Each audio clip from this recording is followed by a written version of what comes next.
Clerk of Court will now call the roll. Senator Ejercito, Senator Judge Estrada, Senator Judge Go, Senator Judge Ontiveros, Senator Judge Lacson, Senator Judge Lapid, Senator Judge Legarda, Senator Judge Marcoleta, Senator Judge Marcos, Senator Judge Padilla, Senator Judge Pangilinan, Senator Judge Soto III, Senator Judge Tulfo Erwin, Senator Judge Tulfo Rafi, Senator Judge Villanueva, Senator Judge Villar Camille, Senator Judge Villar Mark, Senator Judge Zubiri, the presiding officer, Senator Judge Escudero, Senate President Gatchalian.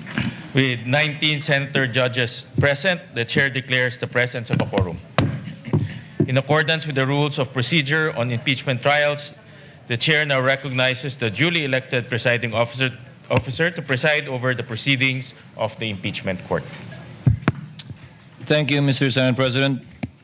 If there are no objections, we shall dispense with the reading of the August 3, 2026 Journal of the Senate sitting as an impeachment court and shall consider the same as approved.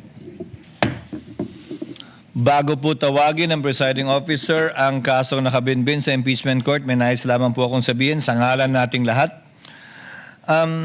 Magkakaiba man ang ating pananaw at bagaman magkakatunggali ang magkabilang panig dito sa impeachment court, may mga bagay-bagay na dapat pinagkakasunduan at pinagkakaisahan natin.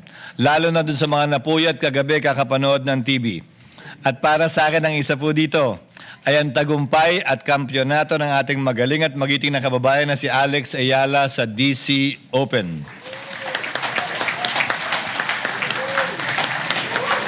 Kaya't sa ngalan ng Senado, ng mga senator judges, mga kawani ng Senado, sa ngalan ng magatunggaling mga partido ng impeachment trial, nais po naming ipabatid ang aming nagkakaisang pagbati kay Binibining Alex Ayala sa kanyang panalo at kampyonato sa DC Open. Tunay na ikinararangal at ipinagbubunyikan naming lahat. Congratulations sa iyo, Alex.